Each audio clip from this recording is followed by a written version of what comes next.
Bombad, Bombad.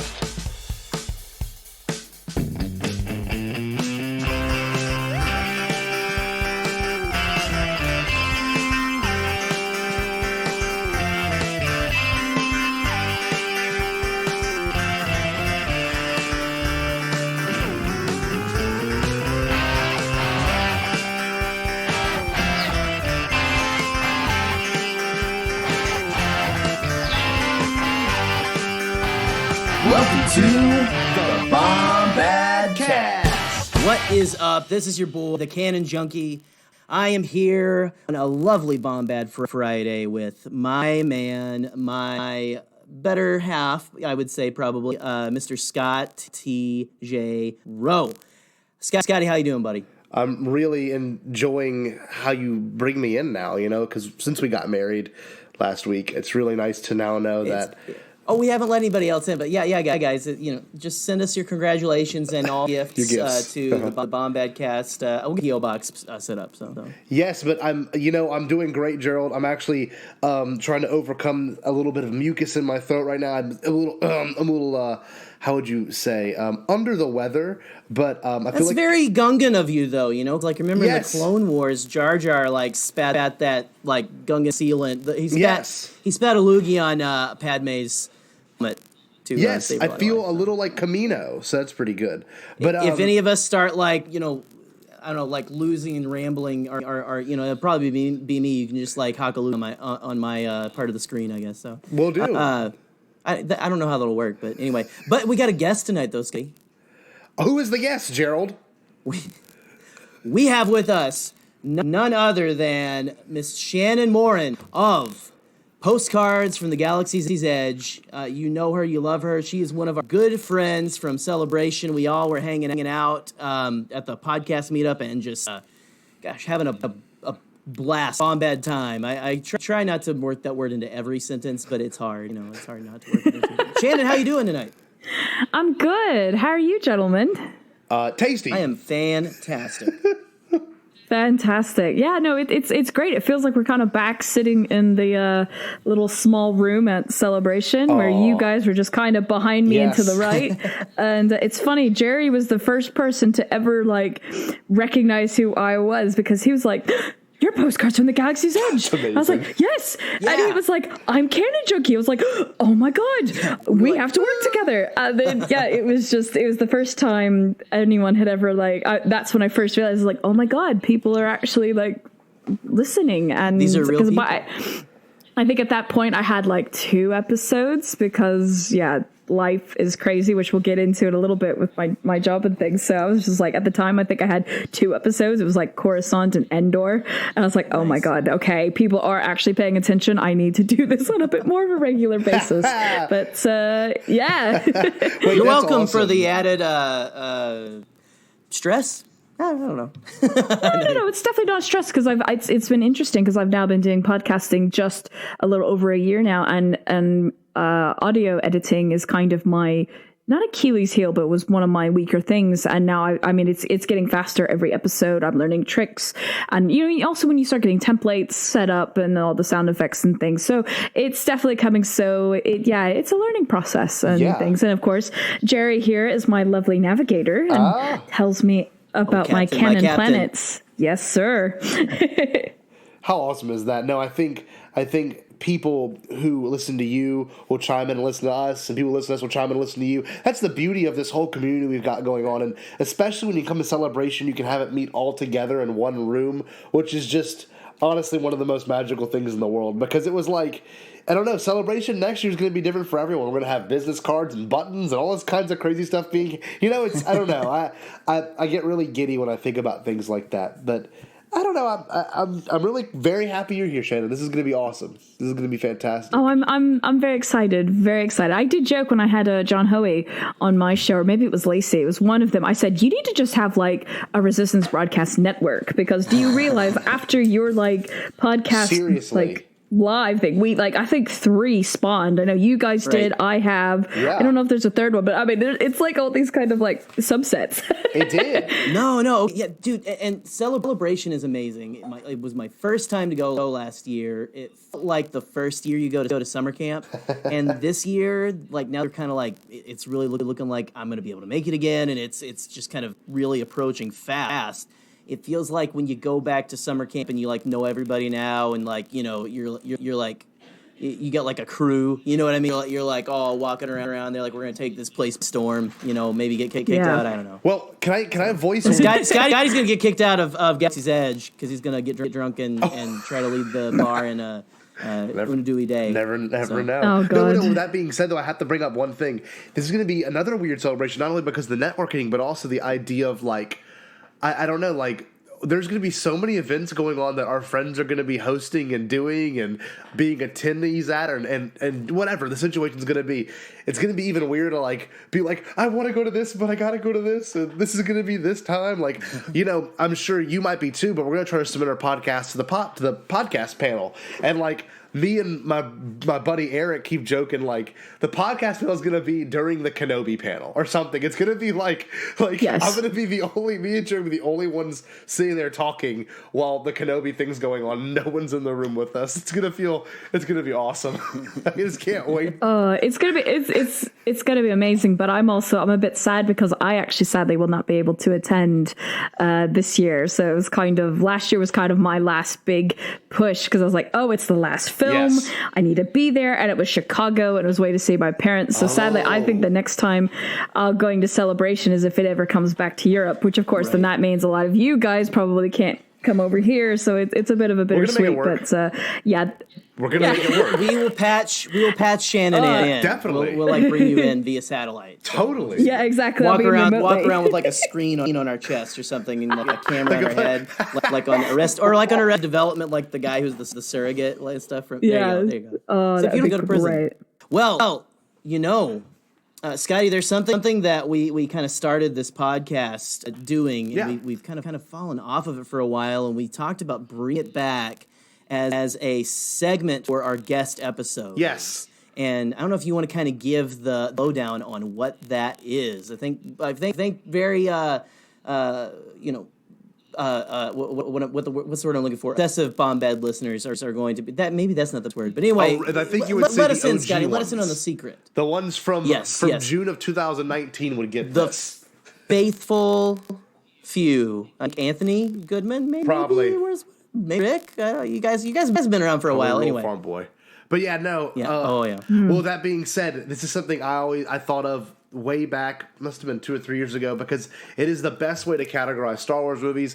It is the best way, but this is the way I categorize it, because it's the one that makes the most sense, because you can really take Star Wars and put it into so many different categories. But my 3, which are something I want to kind of reintroduce, like Gerry said, is the idea of the best, your favorite, and the most fun Star Wars movies. I know, Shannon, I got you thinking. I'm sorry. Gerry, it is a thinker. Since it's been a while, do you want to just give ours again real quick? Sure. Well, I think mine's actually changed. Me too. Don't tell me. Yeah. Don't let me get in. I'll go first if that's okay, because I don't want to get because I'm such an open-minded person. Right. I don't want to get I get it. Yeah. So okay, off the bat, I feel the best. We have to go with A New Hope, just because it set the groundwork. Okay. And I think it's also, I feel the best because you can introduce it to young fans, old fans, and if they're not into it, they're not missing anything, but they've seen a great film. So they've seen Star Wars: A New Hope. You can keep your fan card. You're good. You're good. I would have to say my favorite is still, even after The Rise of Skywalker, is The Last Jedi. There we go. Because it really challenged me a lot. And it actually really got me interested in looking into deeper literary themes in Star Wars. I appreciate and respect Some people don't want that, or they don't like that. That's completely fair. Yeah. And finally, for my most fun, it's grown on me, is Solo. Because Solo actually was not my favorite when I saw it in the cinemas. I thought it was too fan servicey at first. Yeah. But now I have really, really,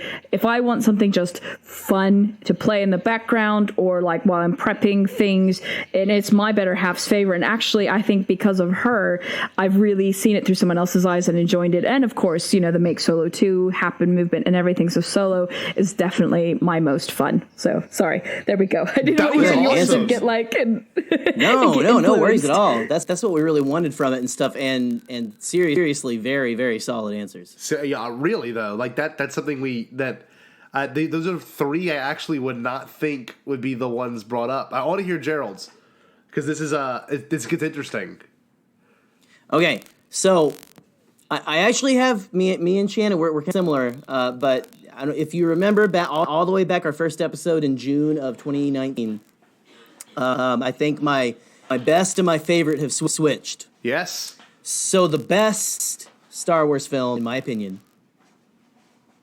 I think is Empire Strikes Back. Okay. I think that my favorite is now after and I think you guys, I don't know if it dropped this week or not, but after a little chat with our good friend Pete Flair, I think my favorite is Last Jedi. I think it is. I mean, just right now, it's really moved up the list. And again, you were saying, Shannon, after Rise of Skywalker, and I loved Rise of Skywalker. Like it's grown on me. I think I had like just a few like dumb issues, when I first watched it and stuff, but it's just really grown on me. But I think my favorite of the sequel trilogy and just current favorite is Last Jedi. And my most fun, I have to agree with Shannon, is Solo. That's just... I almost want to say Rise of Skywalker just to give it a little love, but it's just I almost like break into ugly cries in a good way in a lot of that movie. Like that movie like makes me feel emotional, which I love. I want that. It makes me feel good emotional things, but I also like Solo's just a blast. I mean, the Kessel Run, the train heist, hashtag make Solo 2 happen. Of course. And I really want the Disney Plus series, The Adventures of Young Han Solo. So thank you very much. And good night. Scotty, well, what are yours? Like Gerald said, his has changed and mine has changed as well. My first with the best to me is still TLJ. Everything it did just for me emotionally and the things that with the Snoke and with the Snoke, things with Snoke, the Snoke. things with just Snoke the Fire. Yes, exactly. Snoke the Fire. No, the things that dealt with Luke and Kylo Ren, like every character in such a great moment, and I really do think it's probably the one that's going to be looked at one day and be like, wow. Why were they so mad? This is just so poetically done. My favorite has now changed. It was Return of the Jedi, which still I think really is my favorite. But when things are new and they're refreshing and they kind of come out of nowhere, you kind of tend to cling to that for a little bit. So as of right now, in this very moment, my favorite is The Rise of Skywalker, just because of the things it did and the way it made me feel and the way it really, in its own weird way, it connected a lot of the sequel trilogy and things that, we will look back on and make comparisons to for years to come. And I think Chris Terry does not get enough credit. All I'm going to say about that. And the most fun still has not changed and will always remain the same. I think The Phantom Menace is the most fun. Just, you put it on and like, you can make fun of the lines. You can make fun of a lot of the things from the movie. And you can also... Hold on. Wait. Hold on. You can put it on and make fun of it. That's why it's the most fun? No, come on, Scotty. Come on. No, that is fun. Don't get me wrong. It's so I'm sorry, memed. It's so memed. And like, I don't know, like, I just... that's true. Also love the pod race sequence and all the fighting is incredible. I don't know. I have a really strong feeling towards just what that movie does as a whole. But yeah, with that being said, it's kind of my list, and it has varied a little bit since the last time. Yeah, I don't know. I like it. I mean, that's fair. And I actually have a question for you, Scotty. How old were you when The Phantom Menace came out? That might play into it. I was 5. I was, oh God, I'm going to age myself now. I think it came out in what, 98? Yes. 99. 99? Was it 99? It was 99. Okay, so I would have been... the summer of 99. 14 or 15. Yeah. So I was 12. difference there. Yeah. But actually, funny enough, I just had it. Because I had a night where I had a flat to myself, and I was just like, I don't want to swear, so I was like, screw it, I'll put Phantom Menace on, and I will say what I feel what really came out of the prequel trilogy is the music. The music is fantastic. I get chills every time that Duel of Fates comes on. And when it was in the promotional material for The Rise of Skywalker, I remember the first time I heard it on the train. I mean, I nearly threw my phone in a good way, as in like, because I even did this in a Speculation Nation stream where I was like, oh, can you imagine if they were fighting on, the ruins of the Death Star and Duel of Fates was playing? Little did we know that was the freaking working title of the previous, iterate, all that kind of stuff. Right. So it's just kind of funny. But so I definitely, and obviously kind of maybe dovetailing into some visual effects down the road, it also really pushed the boundaries for visual effects into where I'm sitting today by having the first completely CG character being Jar Jar Binks and things. So I think it's finally getting some love, some sadly 20 years later. But it is what it is. I think that's the Last Jedi's thing as well. Not the VFX part, but the idea of it coming out and being so, left and right. Like, you hate it, no, I hate it more, and I love it more. This weird thing we're in right now. There's no in between. But I have a gut feeling in 20 years from now we'll look at TLJ and even though I was a Scotty, be like, you know what? I don't know. I didn't really understand the whole dislike for this. So I feel like the big thing is for people is when you watch it with your child for the first time and you see it from their opinion, or your cousin or whoever, your nephew, niece, whatever the situation be, when you watch it from a childlike view with a kid one day, you'll have a completely different perspective of this thing. Because I love Jar Jar, and my mom would always say, you love Jar Jar. Watching you watch the movie made me enjoy the movie. And that's exactly that's what people would say. So I don't know. I feel like that's going to be something that'll be very interesting to see turn around when we're in the nursing homes, Well, here I have a slight hot take. Yes. I feel Rian Johnson wouldn't be villainized if he never. Now, let's just say alternate universe. Say he never did the middle thing, but say he did his trilogy. Oh. I think people would absolutely love what he did because he wasn't dealing with already established characters and character arcs. Yes. And I think people would really enjoy, because I love Looper. I look at Knives Out. People are loving Knives Out. Yes. But I think because he was obviously taking a very bold and creative choice to a pre-established character, that's why, The Division happened. And I think that's why it's like, I'm still looking forward to his trilogy or set of films or whatever happens, because he's now has a brand new sandbox and he can bring those deeper kind of literary thoughts and connections and letting moments breathe and things like that. And you're not having that, well, that's not my Luke, which again, if you felt that way, that's fair. I'm not dissing those people, but I think that's where it's kind of happened. That's my hot take.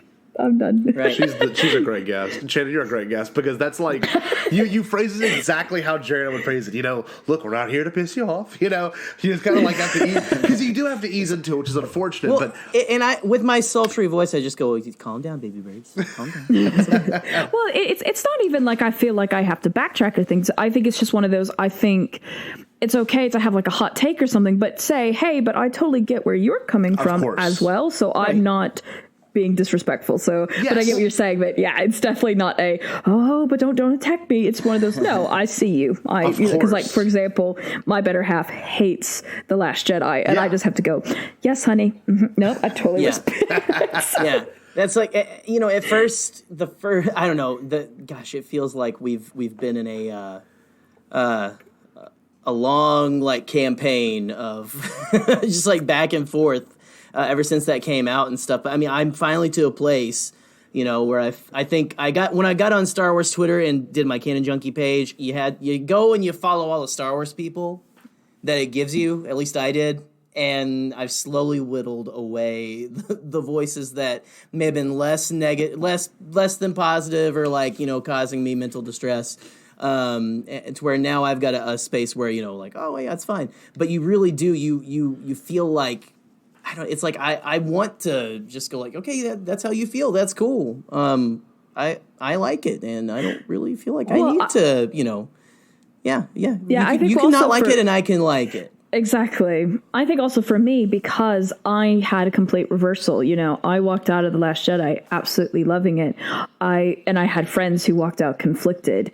And then I think maybe you and I even said this kind of on Pete Fletzer's Around the Galaxy live stream, but was when I walked out of the first time seeing The Rise of Skywalker, I didn't walk out excited or pumped like I had the two previous films. And I immediately was like, okay, Last Jedi haters, I feel you. I now feel what you were feeling, and I even respect you even more. The ones that were just vocal about it, not the ones that bullied the cast and all that, but the ones who were respectful and not. And were like, and I was like, all right, I feel you now. But then it's kind of like you were saying, seeing it through someone's eyes when I went the second time to the cinema and was with my better half, and just seeing her getting excited when, Han showed up, and then when this showed up, and kind of that whole arm beating moment where you're like, oh my God. I was just like, you know what? Yeah, I do. And it was also one of those where I was like, you know what? This is the last time we are going to see the Skywalker saga in a cinema for a very long time. Yeah.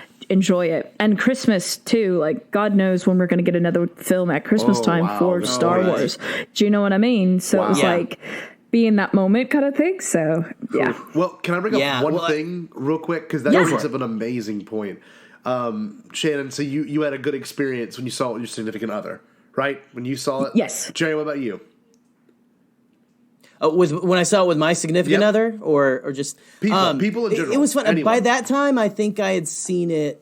That was my third or fourth time. Yeah, because she'd kind of like it was the first year where like we couldn't find a babysitter or whatever and all that. Yeah, but it was good. It was fun. I don't know. Like I'm with Shannon a little bit where the first time you go, like I don't know, with this one, you guys know how I feel about that one. All of you guys listening out there and all that, at first it was a little, ooh, what's going on?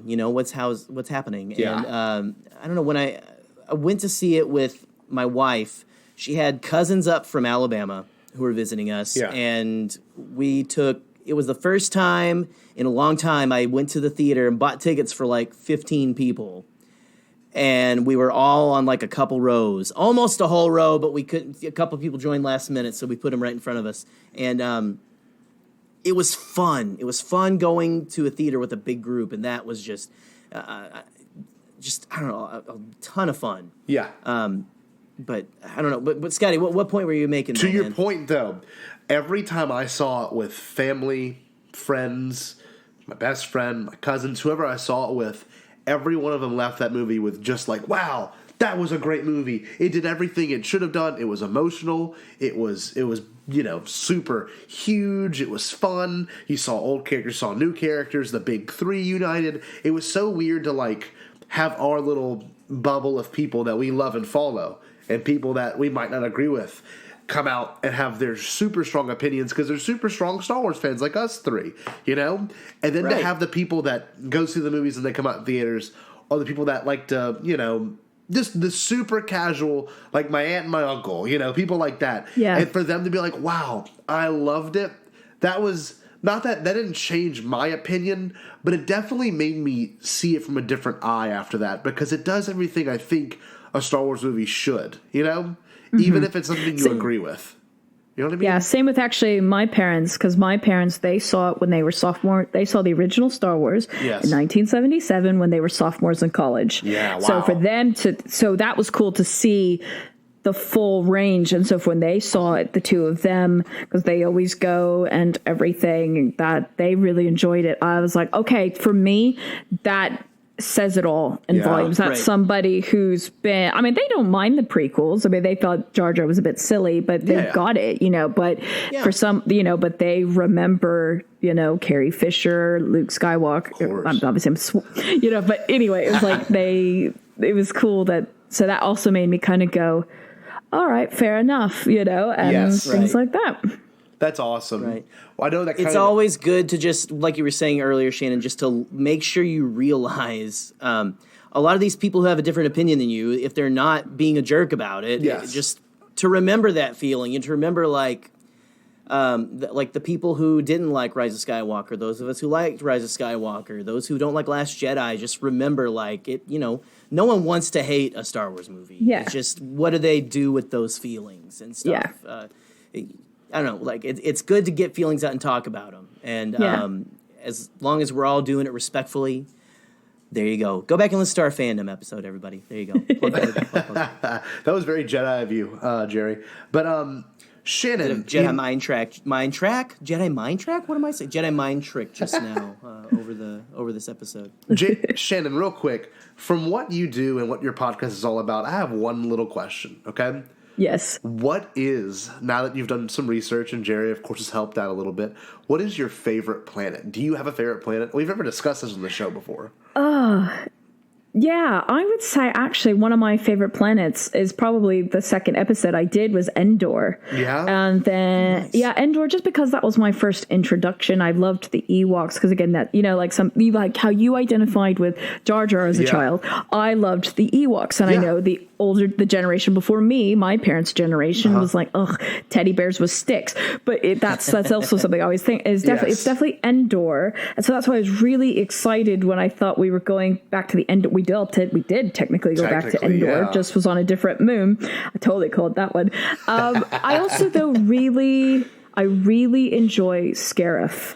Scarif was such a cool, it's my favorite Stormtrooper is the Shore Trooper.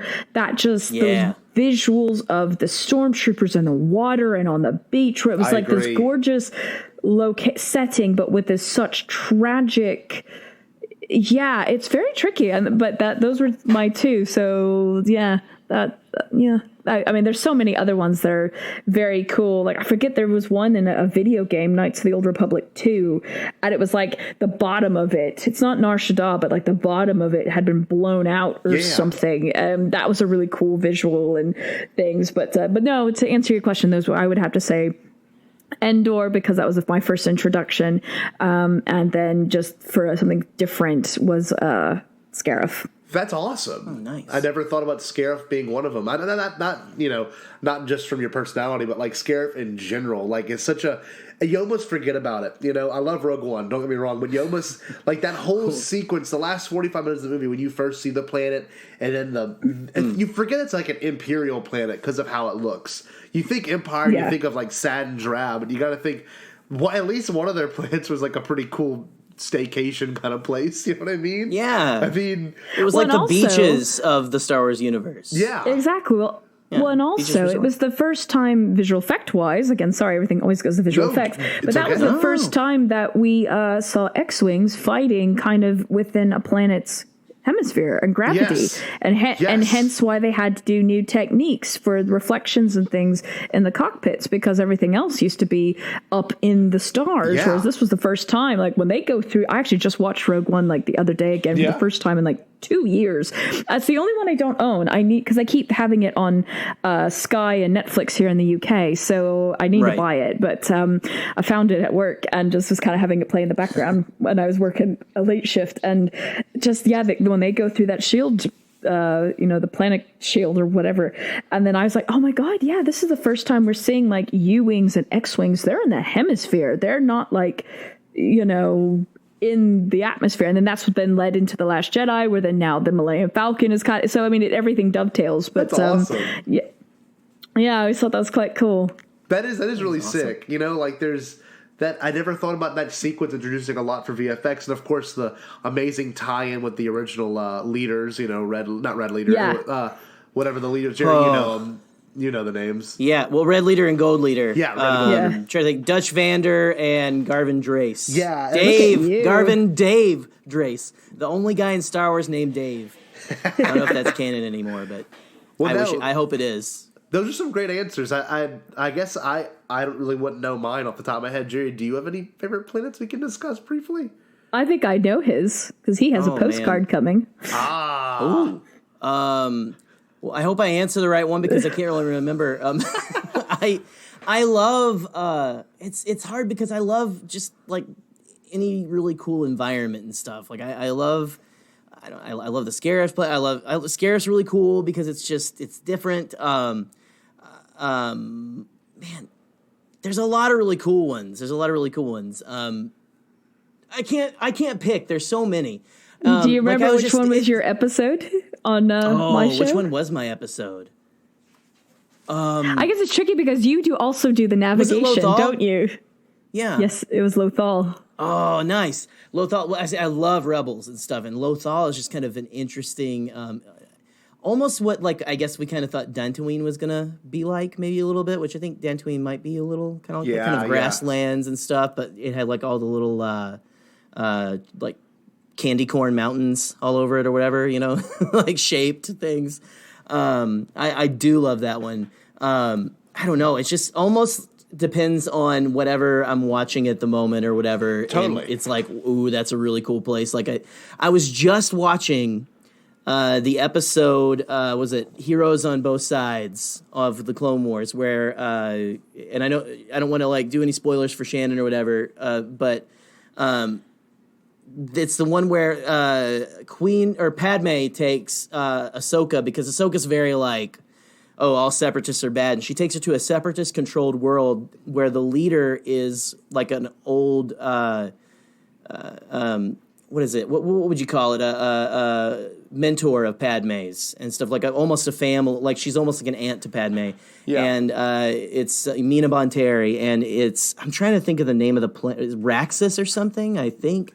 But I never noticed until I watched it this time when she's like they're landing in a major city, and it's like massive because it's a Star Wars city, but it's also kind of like old school looking. It was just such a cool look. Yeah. And the whole planet, like the architecture, even like her house had like a almost like Victorian 19th century feel, the way the people dressed, like Lux Bonteri, who is her son, who like kind of is a love interest for Ahsoka, has like that like ascot scarf like tucked in with a jacket. Yeah. And I mean, just the whole, and it was very just a big, I don't know if you remember that one, Scotty, or if you guys have seen any pictures, but that I don't know, just like, and so right now that's the one that comes to mind. It's just like really whatever I'm watching, because there's just so much in Star Wars, like, and that is my long-winded wishy-washy answer. So, and Gerry, great point. You know, dealing with everything you stated earlier. And no, with that being said, just to kind of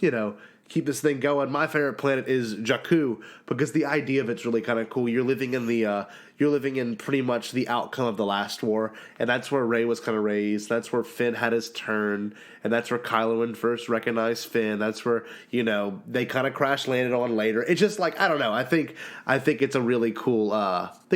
Planet in general. And with that being said, Shan, I kind of want to get into what you do and what your world's about. Is that okay? Sure. Yeah, absolutely. Let's do it. Excellent. So, Shannon, kind of, if you don't mind, kind of give us a rundown of what you do and the significance of not just your job, but your role in I guess the idea of visual effects. And we'll kind of quiz you after that. Okay. Sounds no good. No pressure. So I'm what they call a visual effect editor, which is different than the editor who edits the film. With the industry term is usually the offline editor. You usually have an offline editor who does the like creative assemblies, and then an online editor will be like sometimes your audio or your grade, or that can even be subset. But I'm what they call a visual effect editor. So basically what happens is, kind of think of it like a relay race in like track. So you have one person who's running around the track, and then they hand off the baton, and you have to keep in the same track, but you have to, so you have to be in the same momentum and things. And kind of we're also like I always say the revolving door of visual effects. So we're usually the first people to get the footage, we call it scans, but it'll be like the takes that are on set, and various kind of documents and things are sent to us to maintain the edit. Yeah. So that way what they're looking at over, and these are just speculative terms, but like I'll just name random things. This is not like companies I'm working with, but say the people editing The Rise of Skywalker will then hand it to us, and then we have to make sure that edit maintains, or they have to let us know when the edit updates, because we have artists, basically what happens is we give the shots to the artists to add all their great special effects visual effects and, simulations and things like that. And they give it back to us, the VFX editors. We make sure everything is just so, and I mean, we're talking down to the frame. So we have to flag things like, hey, sorry, this shot is 4 frames short, or hey, your aspect ratio is wrong. So we're kind of the final checks as well before we hand it back to the client to make it just so. So that's in a nutshell. And the other thing of like visual effect editors do, depending on the company that you're working on, is you run the Dailies Sessions, where you'll have kind of the supervisors or the clients and things looking at the various shots, and we kind of in the background making sure everything is running properly and things. So some companies I've worked at were actually running the session. So they'll go, okay, next shot, go forward, go back, zoom in, zoom out. Other places I've worked, the supervisors actually run the sessions. We just make sure everything's working in terms of sound and video. But yeah, it's unfortunately not really a very creative role, but it is very demanding in the sense that you have to be on your A game all the time. You have to make sure that you're not letting things slip through the cracks, because if you don't catch something, then it could ripple effect down the line. And so that's kind of a long-winded answer, but yes, that's what a visual effects editor is. I wanted to ask you, and you mentioned exactly what I was thinking of. I don't know much about film production. I have worked on short films that do not require any VFX or anything like that. But I will say this: the first thing my brain went to is, oh, she gets the dailies. And that's exactly what you get, essentially, right? You get to see the rawest, most rough cut looking, no color grading, no sound effects added. You get to hear the cut. You get to hear action. You get to hear all of it. So that's pretty cool, because especially, I don't know what projects you've worked on really, but, whenever it's something that's either really VFX heavy or really, VFX light, I guess you could say, I bet that's actually pretty awesome, because you could still see. I know the green screen work is not easy, but it's much easier than using a 3D model and having it be animated and everything. That's really kind of incredible that you get to see the most raw and pure form of the filmmaking process, and that's your job to kind of coordinate it to make it the final outcome the director, not only wants to see, but what's required of the shots and sequences themselves. That's really awesome. Very specific. Yeah, we're also very much the liaisons between like production and client side, and kind of the middleman, and have to. I mean, visual effects in general sometimes, unfortunately, is kind of the unglorified side, but it is very cool to kind of see a shot progression as well, because, and this is why I've been very choosy of what projects to be on, and I will touch this in a little bit because this is one of your later questions, but I think my biggest one was seeing Alien Covenant really come to life, because I don't know, that gets me excited. Sorry. The scene where like they have the flashback and all the engineers. Of course. That scene, the edit for that scene, I think changed 3 times. Wow. And things. Yeah. So, and I mean, even in The Lion King, some of the scenes would change and whatnot, and we'd have to update accordingly. So yeah, you get to kind of see the evolution. And sometimes you're like, oh, why did you take that out? But of course, the editor and the actual, because before being a VFX editor, I was an offline editor. Oh. So the creative in me is like, oh, why did you take that out? But you're like, okay, gotta have faith in the process and all that kind of stuff. So yeah. Can I say something? I don't mean to bone ego. This is so awesome. I don't know, I'm a middle school teacher. I don't know if you know that. But you know how, no, I don't, but that's cool. You might have, people, you meet people and you're like, oh my God, I have career envy of you, or I have, even little things like that. It's just so cool to think I don't know, that's your job. You know what I mean? My job is to teach science to 6th and 7th graders, and I love it.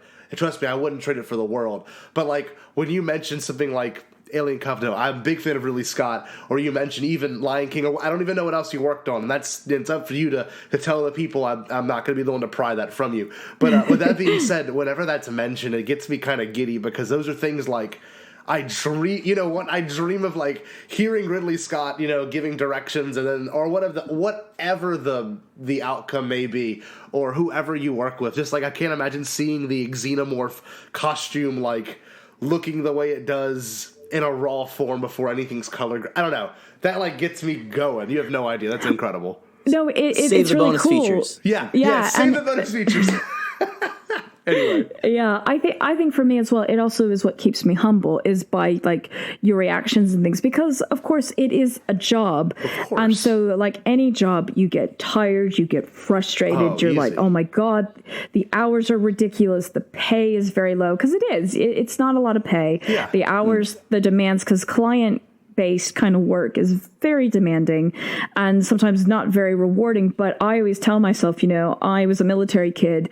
I moved my entire life. I grew up in like small town Kansas. A lot of my friends are still there.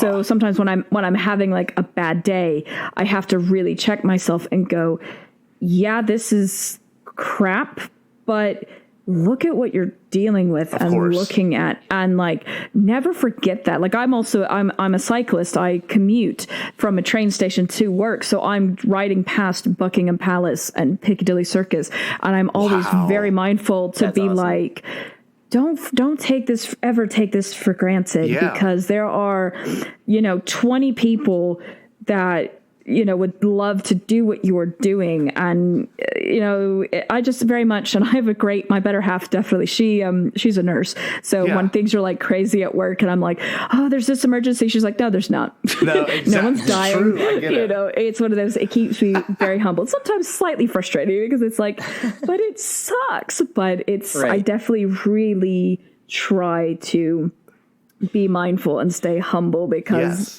I never want to be that person to be like, nah, it's no big deal, because it is. I'm very blessed, and I've had definitely so many people help me get to where I am today, and I'm always so grateful for that. So I really enjoy seeing you geeking out, and I hope it never comes off as arrogant or doing that whole like name dropping, because I hate when people do that, where it's like, I love that. Yeah, that gets me going. Shannon, you're the most like down to earth, like humble person of all time. So no worries at all. And if I may blow Scotty's mind even further, I learned something on streaming Star Wars. You were on a Saturday evening that Scotty. We are in the presence of the Kermit the Frog Lipton tea commercial royalty. Shannon also had a hand in that, so you're welcome for that meme. Let me tell you, that was the most surreal thing, because let me tell you, that was actually my first taste of, oh my God, this industry is rough.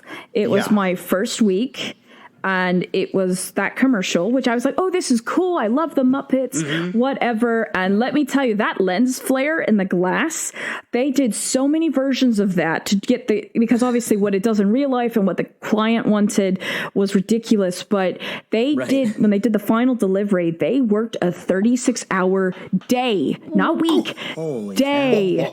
And they luckily, because it was like my first week or so, they sent me home, because they were like, oh, well, you're still training or whatever. But I literally was sitting there on the train going, I don't know if this is what I want. Like, I can't do this. I have, I don't have children. That's just sadly will not be a blessing in my life, but I still have a family. And I'm just like, I don't know if I can do this. And it really does sometimes. And I remember being on the phone to my mom, actually, really in tears, because I was like, I finally got what I wanted, but I don't know if I want it, because I can't do 36-hour days. And so that's that kind of stuff that that's for me, that's commercials. And that's just not for me. That's great if it's for other people, but that was rough. So that was like, I remember coming in the next day going, oh, wow, you guys you're in the same clothes. Oh my God, you didn't go home. I was just like, oh Baptism God. By fire. So that's pretty much. That's incredible. I want to bring up. Well, so the next time anybody uses that GIF, think of Shannon and all the others who work tirelessly. And there was like 30 people working 36-hour day to get that done. That's wild. Yes. Well, I kind of want to bring up one thing, because it's so random, but I thought of it, and we have a podcast, we can do things like this. But the fact that you get to go by Buckingham Palace is incredible. Or anything like that, Like, that's crazy, and this kind of plays into Gerry and Celebration, but Gerry lives in, Michigan, and it was only, a 2-hour drive to Chicago. Yeah, right? it was like just 2.5 hours from my house, and it's so weird things like that are so incredible to me because I'm an hour away from New Orleans, so like we all live by these and operate by these iconic places, that you read in history books, and there's so much things about them. I think it's funny, Right. like for anyone listening, it's. If you ever need, I guess, at least for New Orleans, if you ever want a tour guide, you got me. You know what I mean? It's just like, it's kind of funny to think that. I don't know. Like, I just find that really interesting that we all live by significant cities, or we at least go near significant cities in our daily lives. But and shout out to Rick Villanueva, who lives actually in Chicago. You madman! Yeah, there you go, buddy. One of the best, right in the heart of Chi-Town. So. Yeah, my brother actually lived in Chicago for about 5-6 years. He lived in Wrigleyville, so that's why he was a bit jealous he couldn't join us at Celebration because he had moved away from Chicago for a couple of years. So he was looking forward to kind of seeing his city. But because that's the thing, as military kids, we're not really from anywhere. That's why at least when I'm over here, people are like, "Oh, where are you from?" I could just say the States. Yeah. It was very difficult when I used to live in the U.S. to be like, "Where are you from?" And I'd be like, "Well, that's a funny story," and it just became this really long. There's a great BuzzFeed thing that was a couple years ago that was taking the piss out of military kids, and it's so true, so true. But I digress. Sorry, I'm kind of going on a magical mystery tour so early in the morning this here. This is what we're here for. It kind of gets into it though. You kind of Shannon Moran. It's a great transition because it kind of leads into how did you even get started with this? Because I don't think you would have found this. Where would you grow up originally? You said Kansas. I don't think you would have found this in Kansas. You know what I mean? This is here we go, boys. Here is the magical mystery tour. Here we go. So, okay, I was born in Tacoma, Washington, because my dad was stationed at Fort Lewis. Then I moved, and as a kid, I lived in Oklahoma, Kansas, Texas, all over the place, kind of in the central states, the Plains states. But I lost that accent. There was a time, especially when I lived in Oklahoma, I had a strong Oklahoma accent. But I think because I moved so much, that's why I pick up inflections really well. However, also is because my first love was music and theater. So when I was in high school, I did musical theater. Yes. But I went to a show choir camp of all things, and there was a video, a scrapbook video at the end. And I saw that it was from footage of that week. And I literally was like, oh my God, I need to learn how to do this. And I remember the guy's name. They were like, you need to go talk to a guy named Jamie. He's the one who did it. I was like, okay, great. And he taught me about Firewire. He's like, you need to get a camera that has a Firewire. I'm really aging myself here. This is 2001. This is awesome. But what it was I am self-taught. I had this thing where I had to teach myself for years. So everything, it was like an obsession. I was just like, oh my God. And, so I learned that, and I begged my parents. I was like, can we please get a camera that has this? They're like, okay, sure. I started filming things with my brother because ironically, my brother wanted to be the filmmaker. I wanted to be the musician. And then when we got in our 20s, we actually switched, and he became the musician in Chicago and I was the filmmaker. But, yeah, just pretty much. And then was literally just editing music videos on my Windows, not even Windows Movie Maker. I just remember I would do an edit and I have to render it out, watch it and go, okay, that didn't work. And it didn't even have a timeline. I literally was just guessing and would just obsessive written to the point my mom would go, oh, you're up early. Same thing. Kind of oh, you haven't gone to bed. She's like, honey, I think you found your passion. So I knew from about a senior in high school, so we're now 2003, that I wanted to be an editor. But this is awesome. Sorry, this is gonna be a very long magical mystery tour, but this is I want to show you that kind of how you get to where you don't. It's not just a straight path. So I then went into my first kind of community college. I studied musical theater. Was at Coffeyville Community College in a very small town in Kansas, bordering on the border of Oklahoma. And there was a fantastic theater department. And within that theater department, there's people doing films. And actually, there was a guy that I went to school with that his name is Jason Inman, and he's been on the Schmoedowns, and he worked for DC for a bit, All Access and things. So that was very surreal, where I was just like, oh my God, we were friends. like, holy crap. But anyway, I just, again, kind of everything I learned how to do a website. I found YouTube in its infancy. The frustrating thing is I had a merch store. I had a website. No way. I was doing YouTube videos, but I was told in 2004, no one makes money from that. YouTube is just for cat videos. You need to get in the industry. The ironic thing is I'm in the industry now, and now these young kids are making millions of dollars doing freaking YouTube videos. Yes. But I digress. Hilarious. Like crying at Star Wars Celebration. Yeah. Oh my God. I was just like, me too. I was just like, oh my God. But anyway, so then finally realized, you know what, theater isn't for me because I'm between body types. Anyway, I'll spare you that. So I then went to the Colorado Film School, and that was from about 2006 to 2008.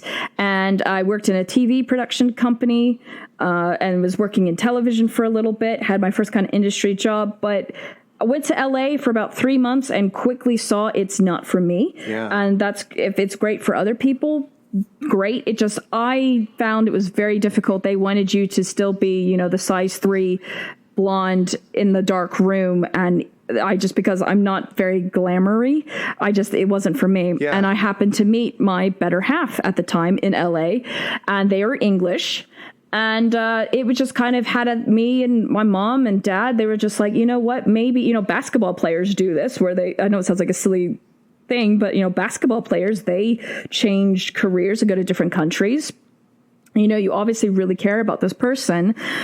Maybe do both, see? So we did. And it's funny, I'm actually kind of doing a vlog because I filmed it 10 years ago where I moved to the UK, and this was before vlogging was a thing, and went to a film school and learned visual effects. And same thing, I was kind of like, hey, you need to have some post-production support at your school. I could be that person. So they kind of made a job for me there. And then in the meantime, a new software was coming out called Hero, which was by a company called The Foundry, which is what visual effects editors use. And they had a tutorial online, taught myself that, and then just randomly messaged on LinkedIn, hey, is there a department that does Hero, which is the name of the software now called Nuke Studio? And somebody from a prominent company was like, actually, that's funny that you mention it. And sure enough was like, hey, we want to bring you on. And I got that big name on my resume, and that just kicked open the doors. Wow. And ever since then, that's when I got to work on the Lipton's commercial, and then later transitioned to a different company, and I was a promotional editor for 3 years, which that was the best job ever, and I miss it so much. Where basically I got to do all the behind the scenes reels for that company, showing the breakdowns, so showing the evolution of the shots, and that was the best because it was taking visual effects and my love of music and editing and performance that as an offline editor and putting it into one. But then sadly, companies change directions, but I had the best HOD in the world that really stood up for me, and she's like, well, we're not letting Shannon get laid off. She's going on The Lion King. So I got put on The Lion King by accident, but luckily it's because, pardon me, but she was saving my ass, so I didn't get let go. And then it just transitioned to now I'm working in television, and I worked on The Dark Crystal, now working on so I mean, I've been really blessed to name drop these shows, but I mean, it's again very hard work, and it is very hard on the families too, because sometimes my better half is like, oh, that's great, but you're home late for the 6th time.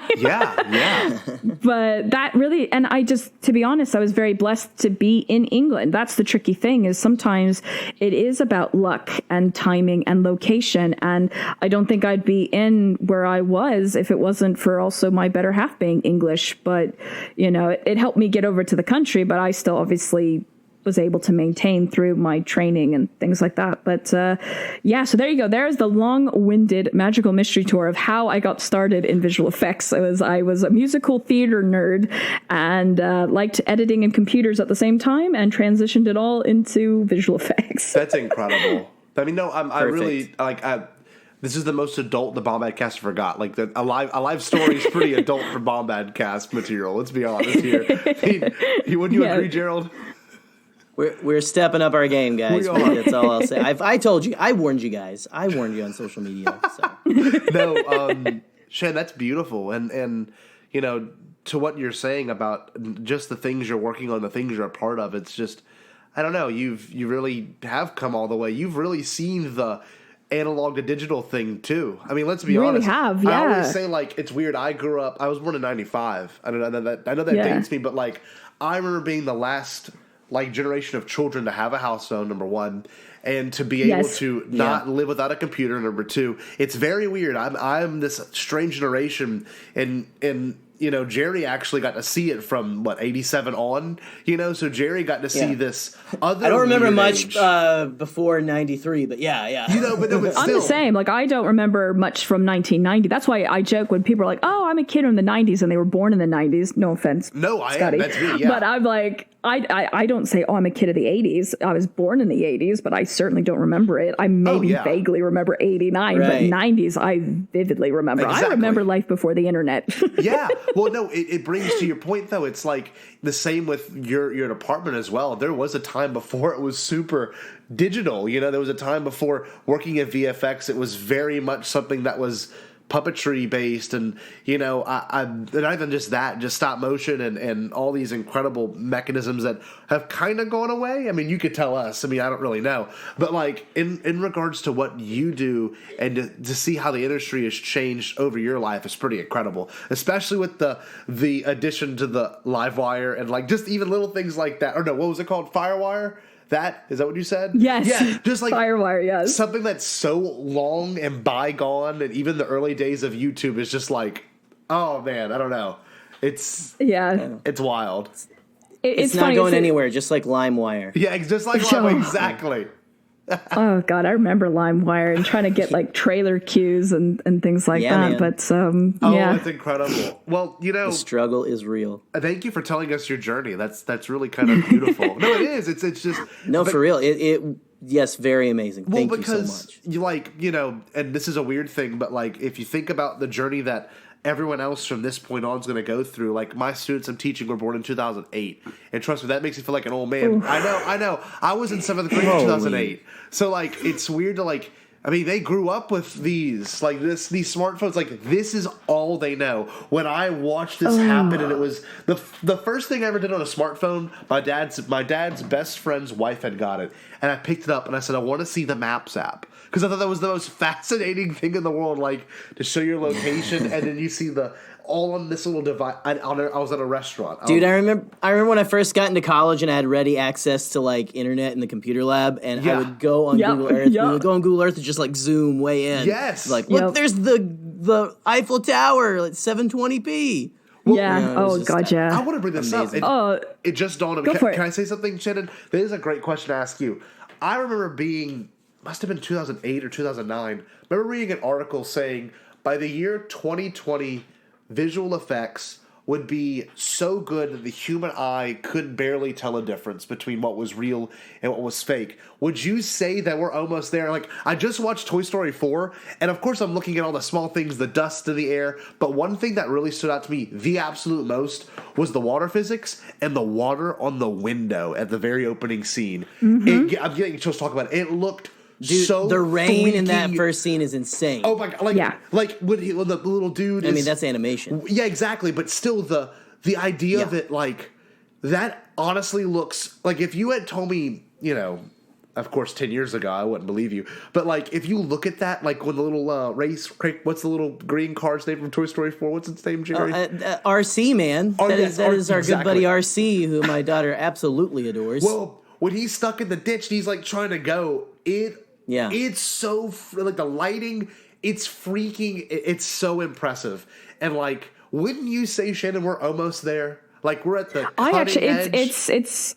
It is funny that you say that because actually, I'm just having this conversation the other day with streaming Star Wars and talking and just learning about all the stuff how they did the Mandalorian visual effects. Oh God! It's so good.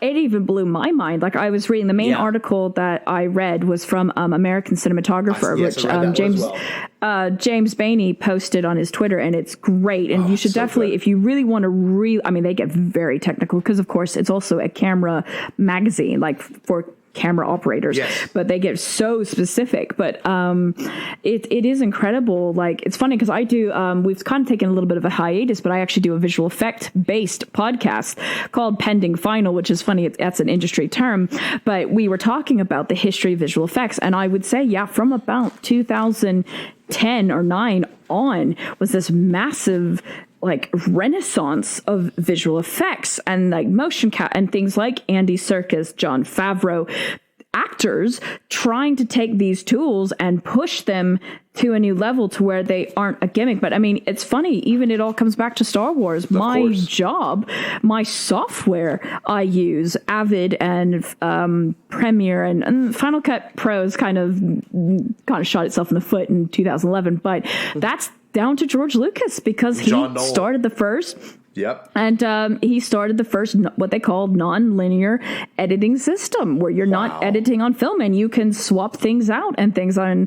Like, we were just watching Empire of Dreams the other day, me and my better half, and talking about all the things that have come out of George Lucas, you know, with like ILM obviously is the big one that started from the beginning, but then you have Skywalker Sound, you know, Videotrope, or not Videotrope, but anyway, I forget, shame on me, but what the first kind of software was, but I have a job because of him. Yes. It's an actual like thing now. So it's insane. And like, I don't even know like where it's going to go in like say 2030.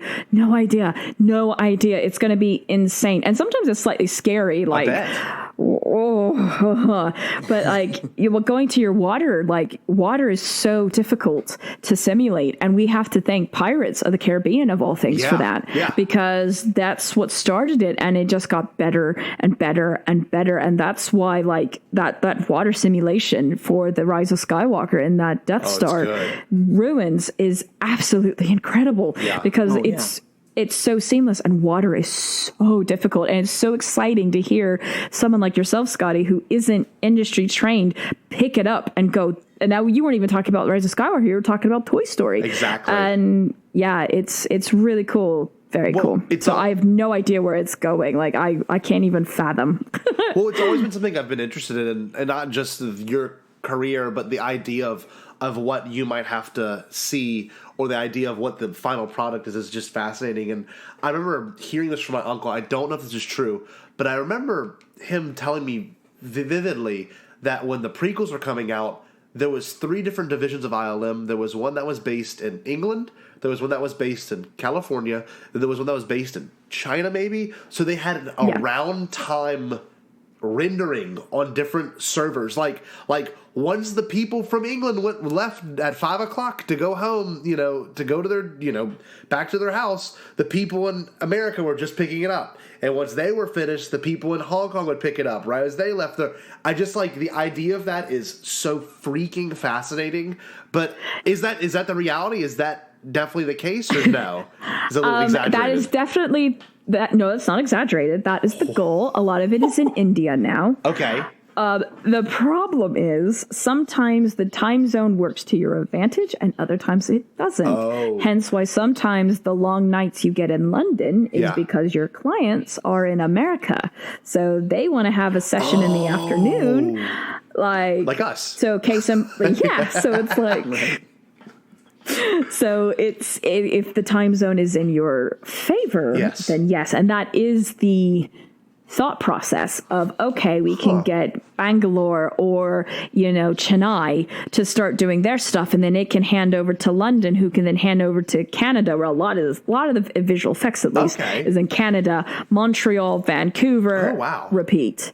But again, sometimes like any pipeline, it clogs up and you have some issues sometimes. But yeah, that's not an exaggeration. That is the goal. That's incredible. I don't know.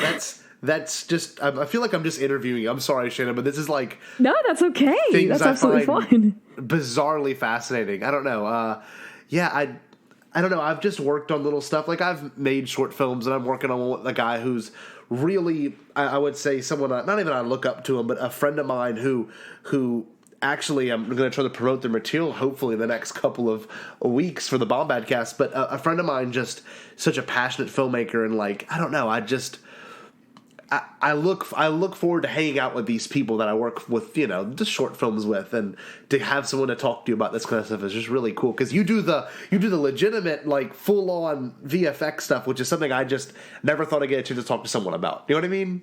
But anyway, I'm sorry, I don't mean to ramble. Jerry, you have anything you want to say to Shannon? I'm sorry. No, you're good. Like me and Shannon have talked a lot before. Yes. Like, yeah, of course. I mean, I don't think I've heard quite the whole tale of how you got into it, Shannon.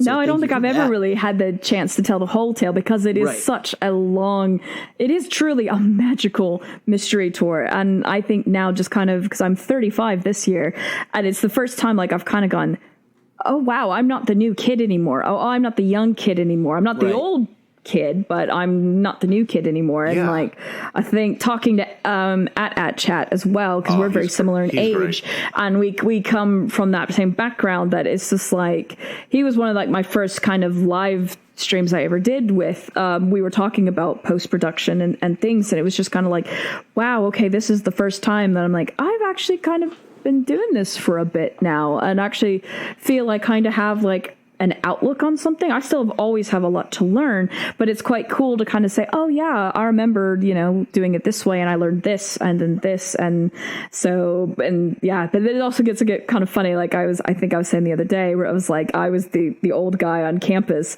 for The Lion King. And, when I got on the show, I was like, oh yeah, they did this just like in the old film. And people were like, I haven't seen the old film, because that came out after I was born after that. I was like, oh God. Okay. Oh man. I was like, I'm feeling my age now, but yeah. That's awesome, because you kind of tie into one of the most impressive films that really took advantage of special effects and VFX and stuff. I want to ask you this, not that something you've worked on in particular, but is there anything that you can watch, not from this past year, just in general? Like, what is the most impressive visual or VFX work you have ever seen? Like, is there a stand-up moment where you're like, and you can say something you worked on too, don't get me wrong, but I want to hear just from someone who's a professional in this career, not even just Star Wars, you can bring up Avatar, anything. Is there anything that you've ever watched that you were just like, oh my, how? Because I forgot what podcast I was listening to recently. Oh, it was great. It was the Dennis Muren one with Talking Bay 94. Listen to that. And he had Dennis Muren on, and he brought up the Terminator 2, where the liquid villain, the one that, like, walks through the bars. He was saying how, like, when he did that, it was, like, so cutting edge. And still, when you watch that back, it's still so impressive. But is there any moment, maybe throughout your entire life, where you could just pinpoint the most incredible thing you've ever witnessed? Just something that's just jaw-dropping? Yeah, you actually just helped me find it. 2 words. Jurassic Park. Oh, with the which part was it in particular? Because I can name mine from that movie. The Velociraptors. Really? Because that came out in 92. Yeah. So I was, oh God, how old? I was 8. Yeah. And it just, and again, I could tell from a very young age, I love John Williams' music. It was that scene. Yes. And actually, the Velociraptors is what terrified me, which is, I think, sadly, I'm not going to make this a Jurassic Park podcast, but sadly, what I don't like about the later films is they kind of made, like, a Velociraptor a cute kind of, I was like, no, they're supposed to be terrifying. But for me, was that moment, Alan Grant is sitting on the ground, and, Richard Attenborough has said, welcome to Jurassic Park, and the music just swells, and you just see the brachiosauruses going across, and then also when he does that noise and he stands up and he grabs the top leaf and crashes. I'm getting goosebumps just thinking about it now, and it was just, even today, knowing how they did it, it still stands up. Yeah. It still stands up. And for me, this is why I also feel there's a new renaissance coming. I don't know if you've noticed it, gentlemen, that puppetry is coming back. Oh, it is. Yeah. One of the biggest things I love about the sequel trilogy is what I call the beautiful balance between practical basically special effects and visual effects, because that's the difference in the terminology. Special effects is anything on set. That could be your practical. So that's your explosions, that's your puppetry, special effects. All that. Okay. Yeah, that's special effects. Okay. Visual effects is anything post. So that's anything visual. What's great about the prequels, and I know I can look at some of the visual effects, especially like in Attack of the Clones and things, where I go, ugh. Yeah. However, I have its appreciation because George, bless him, he pushed it as far as it could go. And now by doing that, we're able to go, okay, that worked, but let's pull it back and find this middle ground. So you had the original trilogy that just revolutionized visual effects. You had the prequel trilogy that pushed it to its full digital ability. And then you have the sequel trilogy that's like, great, let's now combine the two and find that balance. And then you have things like the Dark Crystal, where a lot of it was so much was in camera, and the only things we're kind of doing is set extensions and what we call facial augmentations, where you can make a puppet kind of smirk, where you can't quite do that on set, but you can manipulate it slightly just to give that little facial performance. They even did it for Maz Kanata in Rise of Skywalker. I love seeing that breakdown where that you can see the puppet and then they have a little cutout where you see that they show, here's the digital mouth, and that's the facial augmentation. But that's why I think things like Babu Frick, everyone loves Babu Frick, but why? Because it's a puppet. Exactly. Everyone loves it, and what I loved was learning that the actress learned to do the puppetry right there with him. And it's just something about it that there's some heart behind it. And, I think that's why 1917 also won the visual effect Oscar, was because it's like, it's seamless. Visual effects need to now be, and that's, like I said the other day on streaming Star Wars, that's what visual effects is supposed to be. If it's done correctly, but obviously with things like Marvel and Star Wars, there's things that it's going to be a visual effect. But, yeah, so sorry, that was another magical mystery tour, but, it's a very exciting time, and I'm excited to see where it's going, and I can't even fathom like this again. Like I said, the stuff with the Mandalorian, I can't even fathom where we're going to go next, because it's insane. The Lion King's, even the Jungle Book kind of started it, but like the Lion King, what happened was, virtual production, basically it was virtual production, but that started with Avatar. Say what you will about the story of Avatar behind the scenes for visual effects kicked so many doors open. I've said it before. Yeah, the story is not original, but the music is great. And even the visual effects, some 10, 11 years later, I'm interested. Like, I don't think we need 5 Avatar films, but I will say I am interested to see what an Avatar in 2021 is going to look like compared to 2009. Oh, yeah. That's a big difference. Like Pandora, oh my God, with like how you're talking about water and all the simulations we can do some 12 years later. Oh my God, I bet I'm going to just be like, oh. Yeah, I bet. I know we're talking about this a lot, Gerry, but like this is just so cool to me. Like, I guess you guys know that they're just going to film the new Avatar movies at Disney World in Animal Kingdom, right? That's all they're going to do. Oh, they're going to just funny. Take the ride a million times and shoot it from different angles. That is my favorite ride, is Flight of Passage. Haven't been yet. I still haven't. Oh my God, I absolutely love it. I thought it was going to be stuff at Galaxy's Edge, and I was so lucky. I got to give a massive shout out to my better half, who surprised me and was like, "Surprise, we're going!" That's awesome. I was like, "What?" And really busted her butt to get us on a Rise of the Resistance, because we didn't even plan it, but Rise of the Resistance happened to open like the week during the 2 weeks we were there. That's awesome. But hot take, I actually enjoyed Flight of Passage and Pandora as a whole more than I did Galaxy's Edge. I think Galaxy's Edge is still because it's so new, because it was very crowded. Yeah. But it was like Pandora at night. Oh my God, the sounds and it's so cool.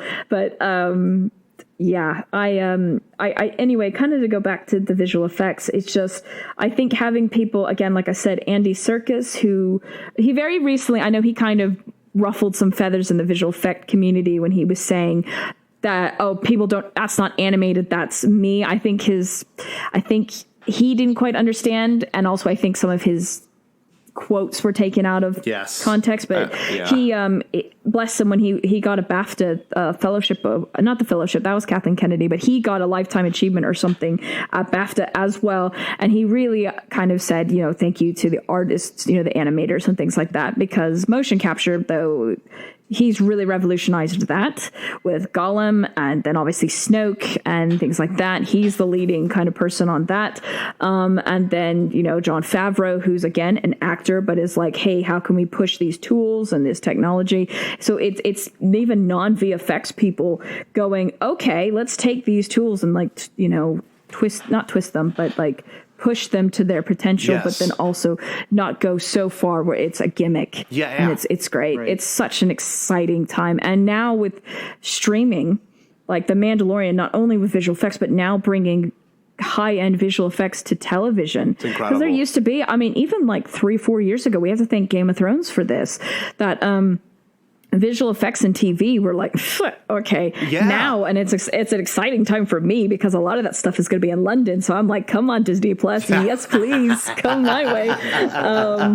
That I'm just like, come to mama. I am ready to work. I feel like I have that experience now that I'm like, let's do this. That's awesome. It's very cool, but I'm very excited to see where it's going. So, well, you know what? You bring up a really good point because television has done this really bizarre change where it's like, it's not even television. I don't even know what we're going to call this media. I guess you would say streaming. I don't know. It's such a weird. Do you know what the term is? What? Episodic. That is the industry term. Episodic. Okay, episodic. I actually like that. Well, with that being said, my girl, she was watching some makeup glow up, something. I don't know what it's called on Netflix. But you forget that reality TV is now coming to the streaming service where you were used to watching reality TV just on TV, quote unquote, be it whatever channel, HGTV, whatever it is. It's weird content. I remember when Netflix back in 2013, 2012, when I first got the streaming platform of it, and I was watching Always Sunny in Philadelphia, and nothing was on there. Just TV. And it's just so weird to think now it's like things are made just for this. And you have to have just this service to watch just this show.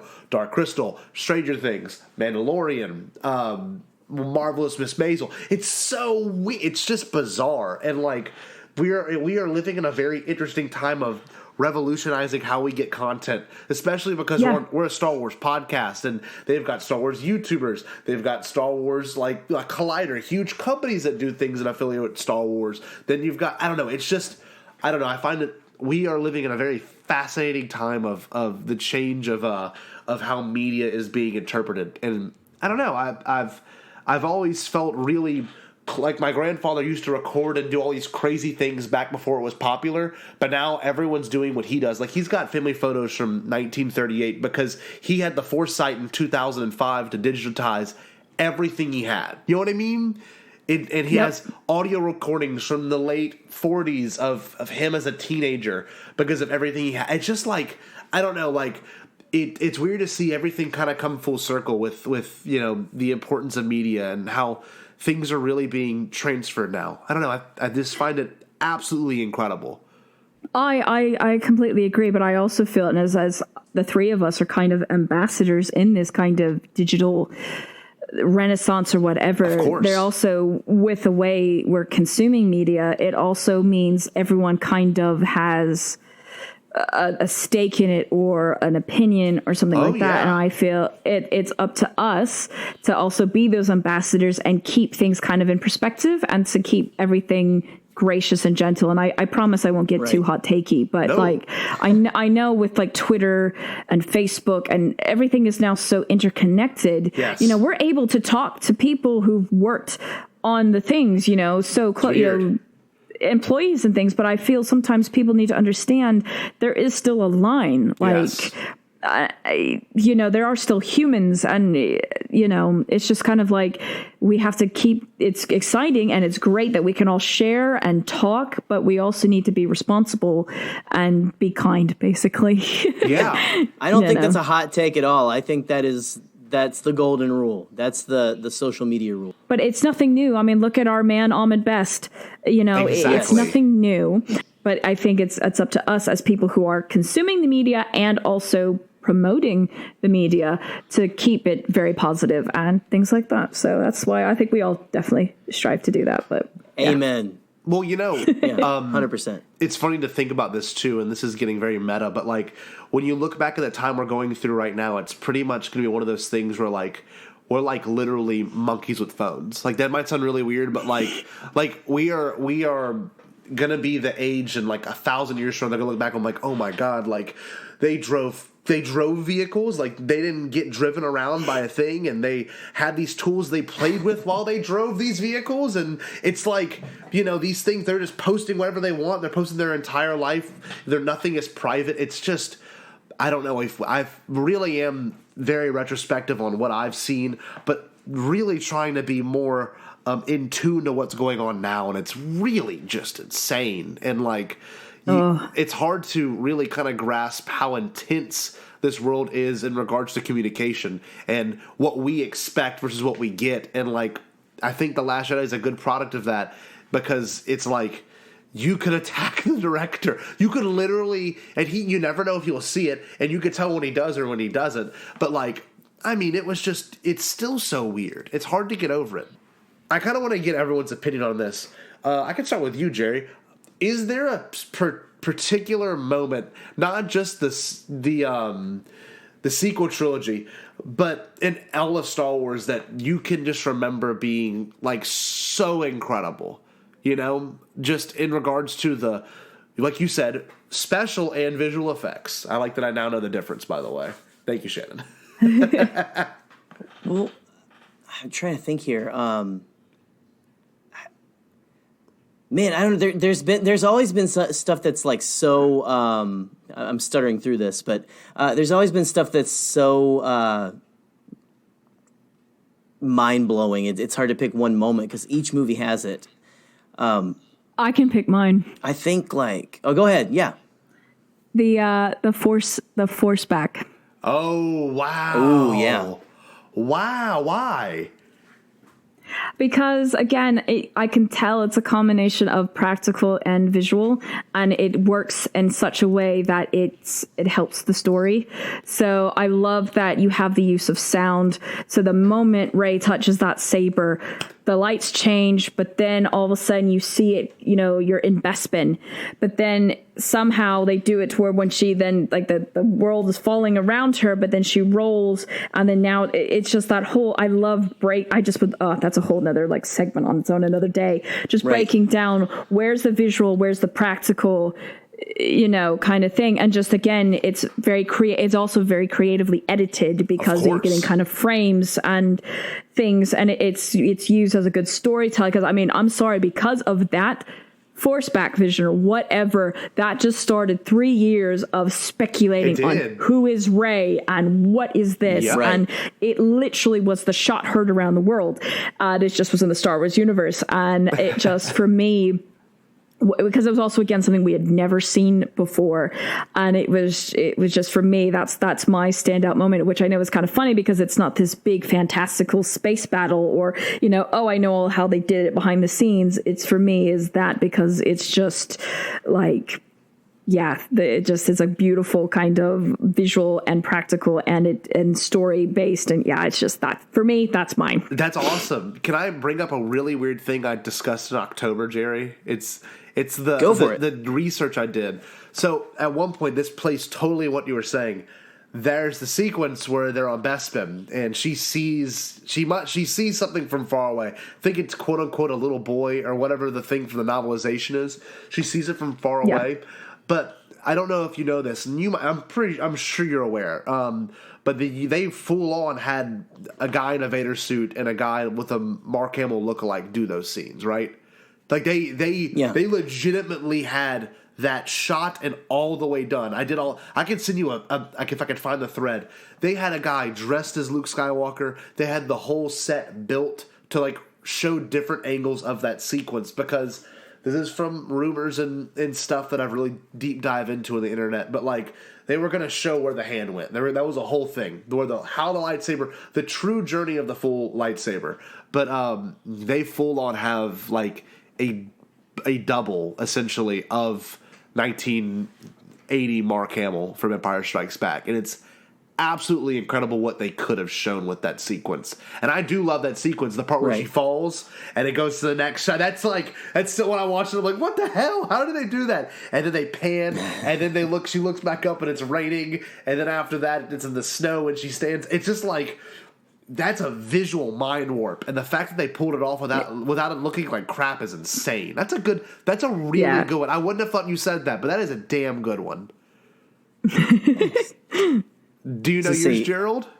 Yeah, I think the first thing that really just blew my mind was, we saw Black Friday of, was it 2014, that first teaser for Force Awakens. And we see BB-8 for the first time, like, rolling like crazy. That's not it. But then in April of the next year, the first celebration in Anaheim for a while, they rolled that BB-8 out on stage and showed the practicals. And I know it was, you also have Mr. I forget his last name, but Brian the Puppeteer, the droid builder they found at a convention and just pulled him and his buddy in.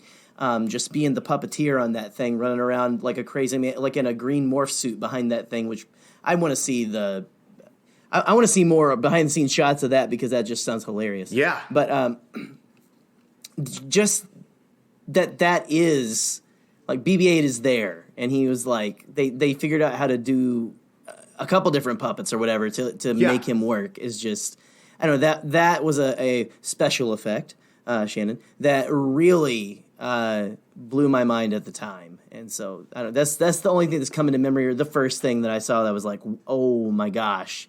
Second only to then probably seeing the Falcon for the first time, like in great graphics. Oh yeah, that is quite cool, because that's the first time in I think 30 years that the Millennium Falcon had been seen. So no, that's actually a very good point. I hadn't thought about that. Yeah, we had never, and since '83, they hadn't put it in really anything else before that, had they? Yeah. And I'm pretty sure. I mean, you saw like a couple landing. You saw one landing in Revenge of the Sith, and a couple parked at Naboo whenever Anakin and Padme were like landing in Attack of the Clones. But they were like, it's like really far away. You have to like pause, and I had to pause and run up to the screen and show Allison, my wife, like, look, there it is, right there. You see it like right there, and then it was done. So no, that's a really good shot to bring up, because pretty sure they completely recreated almost digitally the same exact shot from Empire, where it kind of swoops in on its side and it swoops back, kind of. Didn't they kind of in its own weird way? I think so, It was a visual parallel to that. I know it was at least a visual parallel to how that part was supposed to look. But, Jay, that's a great one. I hadn't thought about that one at all. See, I'm thinking more on a grander scale. Y'all have really brought up smaller things. I can tell you my visual effect shot from each one, original, prequel, and sequel. Original trilogy, I think one of the greatest shots is the whole sequence really is the Battle of Endor in Revenge of the Sith, the space battle in particular. I watched it, I'm like, this doesn't even make sense how they did this without like real true computing. I get they had a computer, quote unquote, that did calculations and movement, but that is not what I'm using to record this. You know what I mean? It's just crazy what they did back then. Prequel trilogy, Mustafar's cool. Don't get me wrong. Pod Race is still sound-wise, it's like it tells such a good story. I think that's the pinnacle of George Lucas's like story through sound and visuals. Like, he did the perfect hot rod race, quote unquote, but in Star Wars, and I don't think it could ever be topped. I really truly don't think it could ever be topped. I would agree with that. And I watched the special effects of John Knoll, like the beginning, how the documentary, the beginning, they like really broke down like the glare off the sand in the background, and how they had to really animate that, like that wasn't shot, and like how some things were practical. They used photos from oh man, I can't remember the name of it, a national park in Utah. They literally used like photos of Arches National Park, and they like spliced them in with the edit. They put like a graphic around, like it's like freaking mind-blowing about how much goes into that 20-minute sequence. And yes, if I'm not mistaken, it is a 20-minute sequence. It's quite long. It is so long, but to me it feels like 7 or 8 minutes because of how fast and paced it is, and the lack of music and then the music at the end. I could talk forever about that one sequence, but sequel trilogy. I don't know. The Battle of Crate's pretty incredible. Just like the dust and the even the end with Luke getting blasted by all the things. You would almost think it's real just by how it's done, and the show off between Luke and Kylo at the end it's still beautiful. Just the setting sun. I can't even believe they shot that on a soundstage. Like that blows my mind. That was not a real environment. But those are my 3 real big picks. But yeah, this has been really fun. Shannon, thank you. I'm sorry You're welcome. we picked your mind. We took such a deep dive. This is like an hour and a half. This is more than an hour and a half episode. This is just such a joy. I feel like I've accomplished something tonight. And I know we just talked. But I know you and Gerry are much closer friends and hopefully you and I will be closer friends after this because absolutely. I'm fascinated by what we discussed today. But thank you from the bottom of my heart. Of course, absolutely. This is wonderful. Gerry, you have any sweet things to say to our friend? Well, just thank you so much for staying up so late because I know me and Scotty are in just this. He's in the Central Time Zone and I'm in the Time Zone, whatever that is, and I'm in the Thunderdome. No, I'm over in Eastern Time Zone. But thank you so much for just staying up in the wee hours of the morning with us to just talk about your day job. Which is an impressive day job. I love it because and it's funny. Thank you first of all, and for me, it's not even to talk about me. I just like geeking out about visual effects, and I love what better than to geek out about visual effects and talk about Star Wars at the same time because it's cool that one of our things that we all have in common is also very much pushing the boundaries of visual effects, and it always has been. So fingers crossed. One day I'll be at ILM myself. Hey. That's that is the end goal. Yes, but I do wonder if I'd have to stop doing podcasts and things because I think I would even do it. I'd have to maybe even do it by choice because I don't ever want to be tied to say if something leaks because I've now in the last year been very vocal and you guys and other podcasts have been very gracious. So I'm kind of known now as the Star Wars visual effect person. Yeah. I always have to disclaim I don't work at ILM and anything I'm discussing it's just kind of a generalized how it's done. It is not specified to a certain show or something, or unless I'll mention them by name, but it would be sad, but it's also one of those I'm that is the end game, especially with all that Disney Plus stuff now. Totally. Oh yeah, I would love to be on Mandalorian or Obi-Wan or Cassian or any of those, or even the Marvel. I'd be yes, please. So that definitely is that's the end game. So watch this space. So there you go. Look at those credits, kids. Pay attention to those credits. Seriously. Oh, well, here's the side note. Those credits, only a quarter of the people that have worked on the visual effects get their name on screen. Oh, man. Oh, wow. What? Yep. Is it based on seniority? How do you root? That's time. Wow. Whoa. Yeah. So that's why actually I only have one on-screen credit, and that happens to be, technically two now, is The Lion King and Dark Crystal. And the reason why is they're what they call sole vendors, where one company worked on them. When you have multi-vendors, you have such little time. Yeah. And also Jon Favreau is just that amazing of a person. I could see him going, everybody is getting a credit. That wouldn't surprise me. Nice. Yeah, he's such a gentleman. So there you go. There's your last ending tidbit, that those names you see on screen, that Marvel is so clever and makes you sit through all of them so you can see an end screen. Yep. That's a quarter of the people who've worked on it. Wow. I guarantee you. Wow. Yeah. Well, that's... So go out and hug a visual effects a worker today, kids. Please. Tell them you love... Tell your visual effects family members you love them. That's amazing. Thank you so much for your time. This has really been such a special episode. Can you please plug your stuff so everyone can find you in different reaches of the galaxy? Oh yeah. Of course. So I'm very prominent on Twitter. Just recently changed the handle, so it is PCGE. I noticed that. I wanted to ask you. Yeah. Yeah, it's because now kind of doing episodes and things, I've needed to kind of change it to make it easier to say. It's PCGE_podcast. So that stands for Postcards from Galaxy's Edge. So PCGE_ podcast on Twitter. And then I am on Instagram. I'm sharing kind of like my like Star Wars memorabilia, I can say a word. And that's Postcards of the Galaxy's Edge. And I do have a Patreon page that I'm hoping, I have 2 wonderful patrons, and I'm starting to do more kind of behind the scenes content for patrons, because I like to show the post-production side of, when I do the graphics and the editing. I mean, I think to do a podcast, I'm using 4 different softwares to get it from beginning to end. Wow. So, yeah. And so just kind of showing that kind of thing. So I have a Patreon page, Postcards from the Galaxy's Edge, with tiers starting at I guess it would be $2 for you. Me, it's £2, but yeah. And things like that. But and just anytime I'll answer any visual effect questions I can to the best of my abilities without breaking any non-disclosure acts. Of course. And things like that.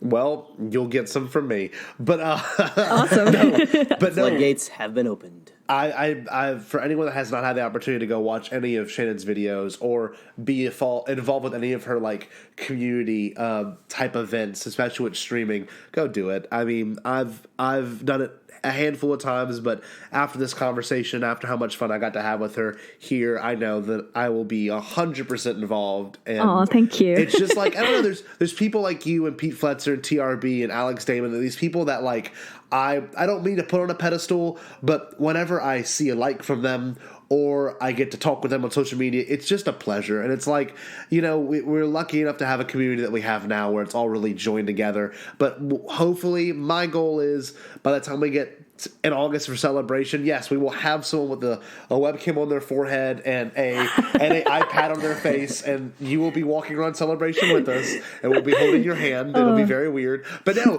that is going to What's Troy doing? Exactly. Celebration. We'll pay my cousin to do it. You're surrogate.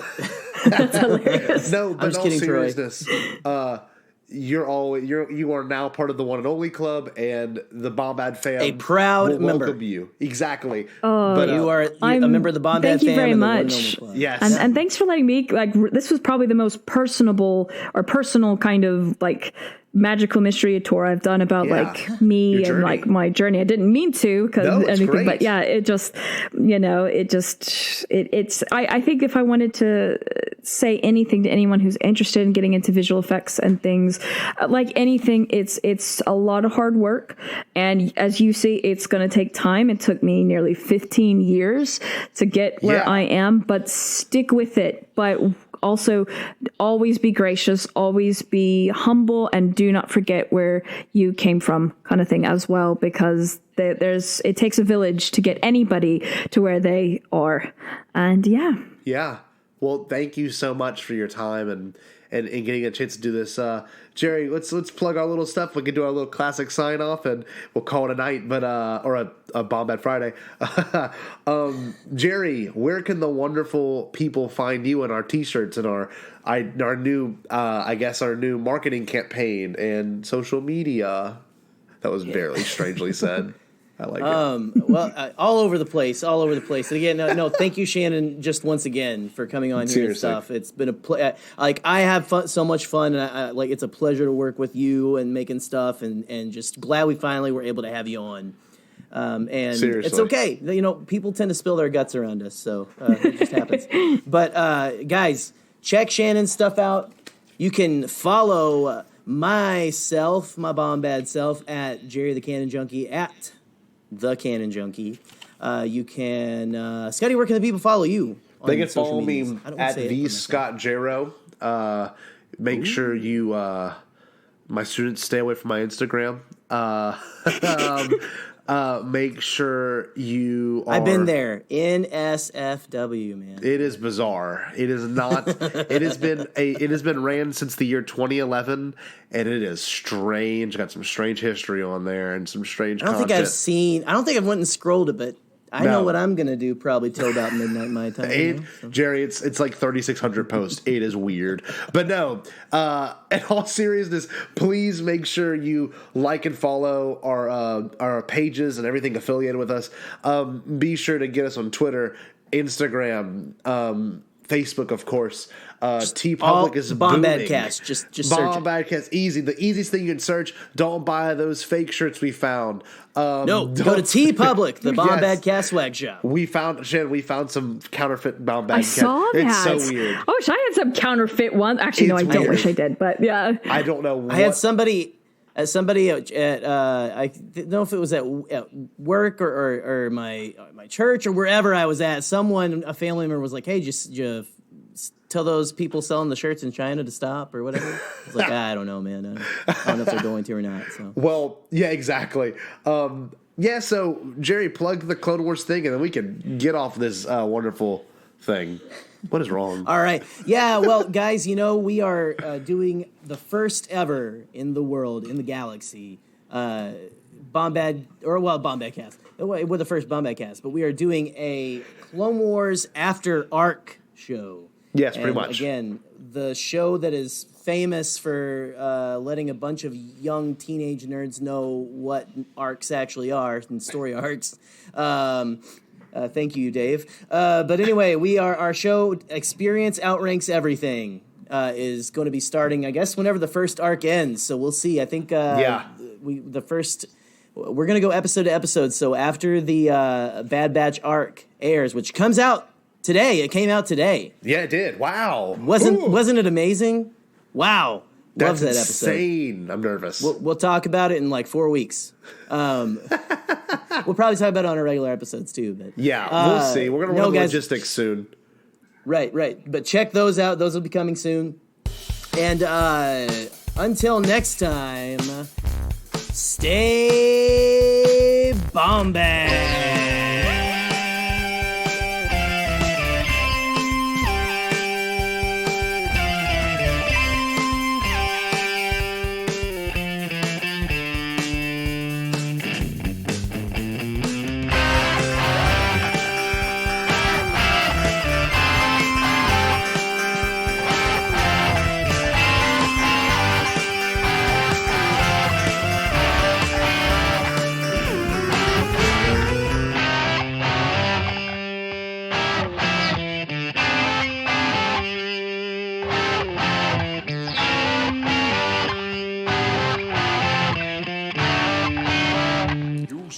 All Bombad.